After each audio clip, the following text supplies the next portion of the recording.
Johnny Mack is here from Birds 365 and, of course, Sports Illustrated. How about that, John? A positive text. Are people sleeping on the Philadelphia Eagles?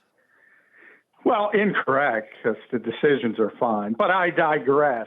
The results were not fine. The decisions are why they're where they are, and it has been. It's interesting, Joe Banner. I don't know if you saw Joe tweet out. It's like, this is what we've been doing for 30 years. If people can't figure that out, I think he called it frustrating. To this level, though, although, listen, the game last night, this is the classic case, John. Monday night, the guy kicks the extra point, he gets criticized. The guy goes for two last night, he gets criticized. And by the way, neither team won. So you kick the extra point, you lose. You go for two, you lose. There is no absolute. No, of course not. But Cincinnati did the right thing.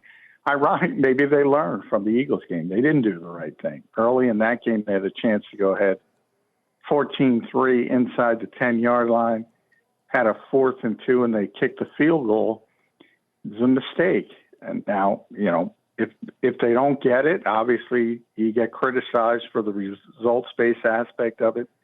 And that's what happened last night. If you looked at the final play, there were 2 penalties on it, and they didn't get called. There's not, it's not going to guarantee you're going to be successful. But again, so many times I said that the more times you make the right decision, the more times you're going to get the good results. So in the long term, and that's what Joe was kind of talking about, it works out to a huge advantage, and the Eagles wouldn't have a Super Bowl title if they didn't approach the game this way.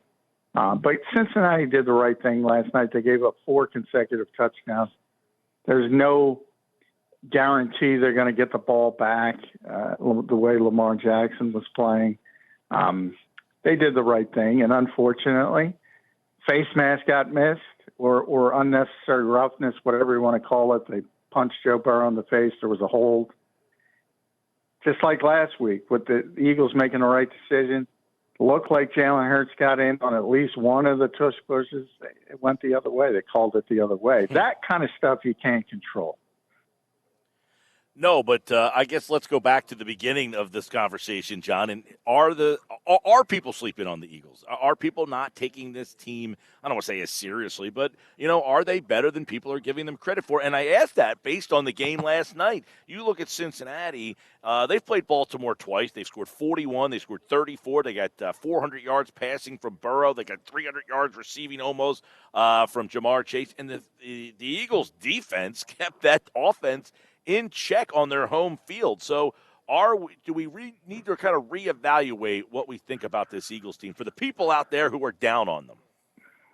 I think most people consider the Eagles a legitimate contender in the NFC, certainly behind Detroit, but in the mix with anybody else.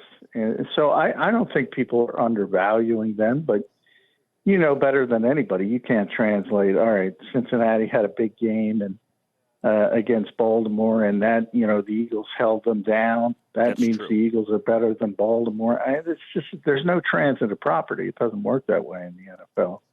Jamar Chase is feeling it, 64 yards receiving.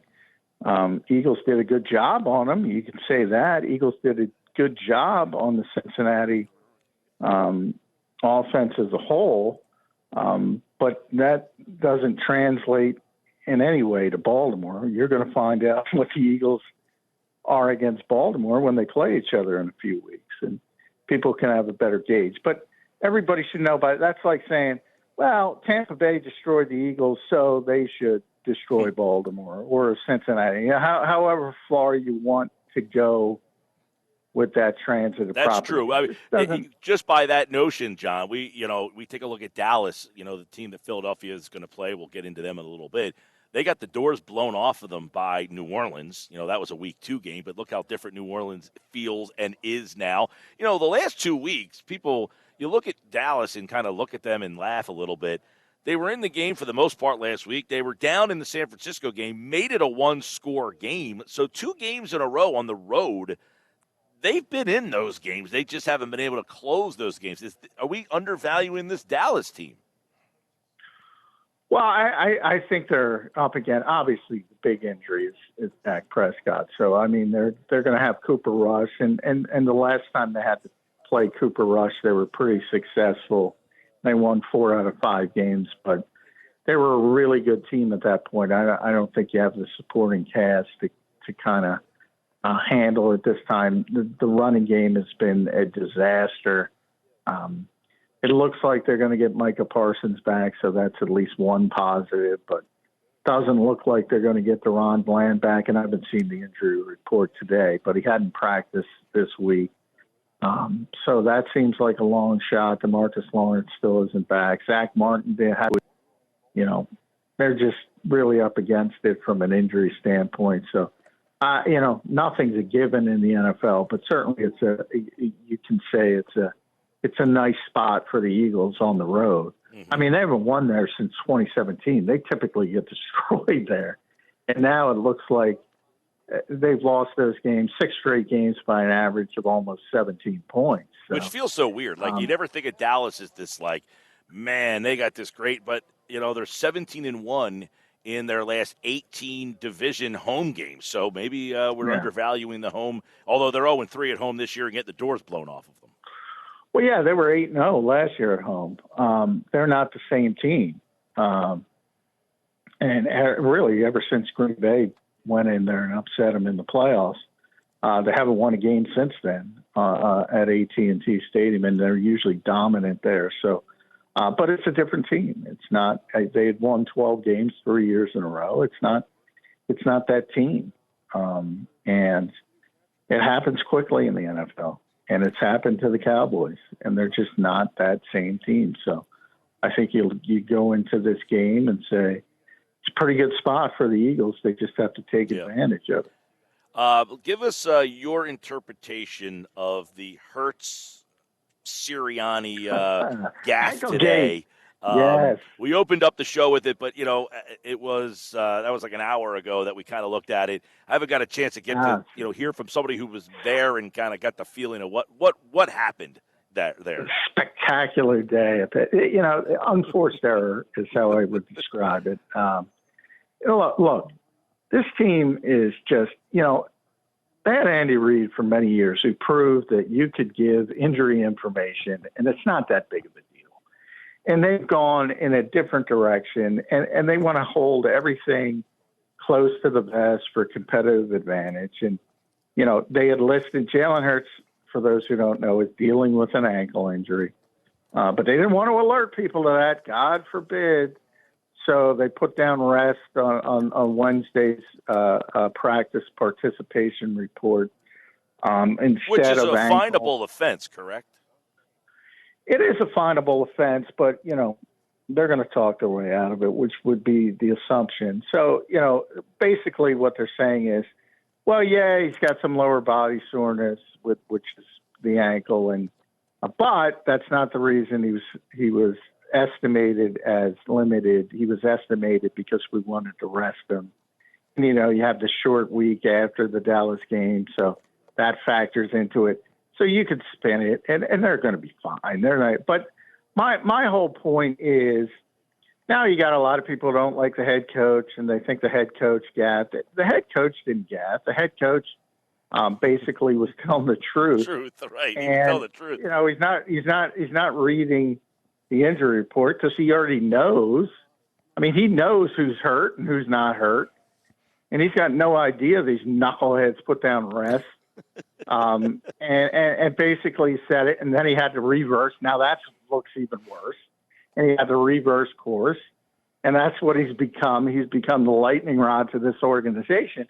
And here's the thing, Mike. All they had to do is put ankle on Wednesday, and he's back at practice on Thursday, and that's it. It's not even a story. Which Wednesday, by the way, is an estimation. Like, he may have had an ankle. Because, look, Devontae Smith, I would say Deshaun Jackson. Devontae Smith is on Wednesday. Now, where is he today? Well, exactly. He's going to play. And it's not, and that's the whole point. Now, the quarterback's a little bit different. We all know, even with star players. AJ, they had 13, whatever. They had a long injury report on Wednesday, and all but 2 of them, Jalen Hurts and Saquon Barkley, were listed with their proper injuries, and they put rest for Hurts and Barkley. And by the way, Barkley's hurt too. He got hurt on the leap play, and he's dealing with a little something. And basically everybody's dealing with something in the NFL right now. But it's just insanity to do this kind of stuff, and it's an unforced error. There's no need for it. He's going to play, right? So ultimately it doesn't matter. Yes, but he's dealing with a little bit of ankle soreness. And if they just put ankle on Wednesday, none of this would even be a story. And now it's become this giant national story, and Mike Florio's got it. Are they going to get fined? They should fine him just for being dumb. But other than that, it's not going to have a real impact on anything. All right, John McMullen, Birds 365, Sports Illustrated. A.J. Brown, all that. Everybody seems like they're ready to go, those offensive linemen. Is there anybody that is in danger of not playing in the game? I know the injury report will come out in about 45 minutes. Yeah. Everybody was back yesterday. Devontae talked today. He said he's going to play. So it looks like everybody's on track to play. With the exception of potentially Ben Van Sumeren, and he's fine, but it's just really difficult to get through the concussion protocol in 1 week. So he would be the one guy I would be cautious on. Everybody else, I think, is going to be good to go. And ankle gates will not have an impact on the game other than an impact on. I hope it forces them to be a little bit more above board, but I'm not holding my breath. We're going to talk to Jesse Holley, who does the Believe in Cowboys podcast here. I want to get his thoughts on this, but I want to get it from your perspective, too, just to see if the mindset's the same. They're starting Cooper Rush because they think they have a shot for the playoffs, right? Otherwise, you finally take a look at what you traded for in Trey Lance. This guy was the third pick in the draft, and you say, can this guy play? They're holding on to think that Rush can keep the season alive because they think they can make the playoffs, right? Yeah, I think this is their last stand. I think they know to be relevant, they're going to have to win this game. And yeah, it might be a sea change after this game, but crazier things have happened. If they win the game, they are in. If they win this game, they are still alive. I mean, you look at how. I mean, that's this league. You look at how Jacksonville was dominated for basically, till 9 minutes in the third quarter. It was 22-0. They had 36 total yards. And you got a couple bad calls, a couple quirky things, and they got a chance to win the game with one throw in the end zone. Terrible throw, but let's be honest. That's a good. I think I said it after the game. That's a solid thought process by Doug Peterson, but it's just a terrible execution of the play. That's how close they were to pulling off that upset. So. This league is so razor thin. You and I talk about it all the time. It's all I'll say is it's a good spot for the Eagles, but they need to take advantage of the spot. They do, and of course, a win for Philadelphia would keep them at minimum pace with Washington, who plays against the Steelers today. By the way, that's another thing about Dallas, John. Dallas did win on the road at Pittsburgh in a game where it was a very big anomaly. Dak threw for almost 350 yards in the game. It was their best rushing day of the year, yet they only scored 20 points on the game. So I know they're banged up, but seemingly this is a team that is a weird team to try to figure out. And they are getting Micah Parsons back. So kind of give me some insight on how that, obviously Parsons is one of the best in rushing the passer. But is that enough to make a big enough impact in this particular game? I don't think it's going to, but yeah, that's a player, and I described because I've talking to so many Eagles coaches over the past few years since Mike has come in the league. There are very few players that the Eagles have gotten to a point where they tend to be, whether you want to call it cocky or hubris, they don't really concern themselves with matchups, but they concern themselves with Micah Parsons. And it's one of the few players, and Nick has said it on the record, if you can't block them, read them. They know they can't block them. So that's the type of talent you're talking about. And anytime you have a player like that, one of the 2 or 3 best defensive players in the world, they can wreck a game. Now, the Eagles are in a better position than most with Lane Johnson, but if Mike Zimmer's smart, and I don't know what happened to Mike Zimmer because he was once Vic Fangio. I mean, he was once the guy that everybody was copying. And for whatever reason, things went south for him, and he hasn't gotten it back. But if he's smart, Micah can play anywhere. He can play either side. He can rush inside. I'm not even looking at Lane Johnson. I'm saying, hey, Fred Johnson, right? You're going to have to deal with Micah Parsons all day. Yeah, that would be, it seems like his rookie year, they were using him as like a defensive end, a middle linebacker, like that, Dan Quinn was using him all over the place, and we don't get a big enough sample size to see what Mike Zimmer is doing. But how's Mike Zimmer, you look at Zimmer with Minnesota, and I think you've talked about this before, his concepts, and he just kind of got dated, and he was out of the game last year.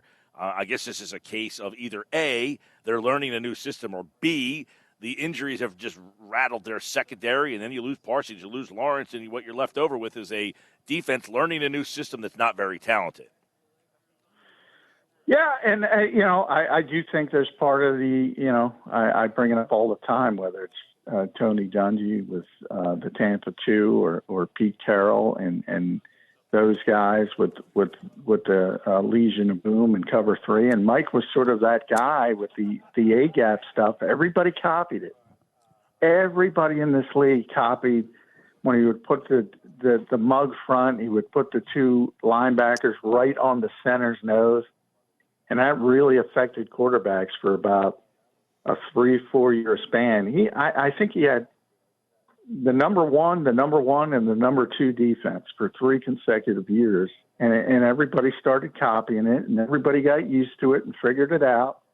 And there was just no adjustment. And that's where he is. I haven't seen an adjustment since he's been back. So maybe the game passed the scheme by, or at least it's cyclical. And until they move on from the Fangio defense, maybe they eventually land on it and go back to it. But he just hasn't adjusted to this point to where you see an ability to adapt when others have adapted to you. Yeah. All right, John, on the Friday, we always try to find the path for a team that's not as talented. We think Philadelphia is the more talented team. They're favored by 7, although they haven't covered a game when they've been favored by 4 or more. 10 straight. They are 0-10 in this spot. They haven't beaten Dallas, as you mentioned. Hurts has never won down there. So where is, in your mind, how does Dallas end up winning this game if they do? I think I'm not going to put words in your mouth, but it feels like you think the Eagles are going to win this game. Yeah. Well, I think we just talked about it. I think it's line up Michael and Fred Johnson, Micah, and let them go. 3 sacks, strip sacks, turnovers. That's how they have to win this game. Maybe Saquon gets touchdown and you get another fumble like that. It's going to be something quirky like that that gets him in the game, and then maybe he can steal it late. But there's not much to hang your hat on from Dallas. They can't run the football. You don't have your starting quarterback to be able to have that outlier game where they're maybe throwing for 400 yards. You don't have that capability. So it's going to have to, there's going to have to be some quirky stuff, sort of like the Saquon fumble last week, to happen again to the Eagles. Saquon, by the way, you wrote a piece about him and the way they're kind of handling him the rest of the way. I guess Saquon's going to be kind of held with the kid gloves during the week and stuff, but I think it's you that's been kind of wondering about the amount of touches that he's been getting. By the way, he's 0-10 against Dallas, so I don't know if they need to give him a lot of touches this week or what, but is that something that you think the organization is aware of and concerned about? Oh, yeah. It's not just me. They get that question almost every week. about how many touches he's on pace for about 380. I forget, right around that range. And remember that includes a couple blowout games recently. So you've had the luxury in the Giants game and the Cincinnati game of taking him out essentially in the fourth quarter, or that number would be on pace for well over 400. So that's what they're doing. And Nick's been pretty consistent. You know, the load management, if you want to use the basketball term, is going to happen during the week, not on game day. They're going to do what they have to do to win a game. That's good. No matter what. So, you know, the beauty about Dallas, they don't defend the run well, but they, you know, Trayvon Diggs is banged up. He's a name to look for on the injury report. And Deron Bland, I don't think it's going to be back. So it looks like you're going to be able to do either. So I think it's one of those things where you see what the hot hand is and you go that direction. All right, what do you got, Johnny? You got is this another game where the 7-point spread tells you the story? They're not covering, or is there just two? Is this finally the one where they just say, you know what, we've been getting criticized, people have been talking about the coach, let's just open up a can? Yeah, I think they're open. I think they're going to beat them pretty handily. I think, you know, like I said, I can't really find anything to hang your hat on for Dallas except Micah. And I hope the Eagles are smart enough to, you know, max protect if they have to and give Fred Johnson a lot of help. And if they do that, I think you're talking about a pretty significant 14, 17-point type of win. All right, John, Monday morning at 8 a.m., Birds 365, and, of course, right here on the Sports Bash. Generally on Mondays we do 5 o'clock because Nick has changed his whole schedule. The whole team has changed all their schedule. But we'll talk about the Eagles and Cowboys, and then we're going to be getting ready for Eagles and Washington right after that. So busy week next week coming up, and, of course, John McMullen from Birds 365 and Sports Illustrated here on the Sports Bash. All right, buddy, we'll talk to you Monday. All right, thanks, Mike.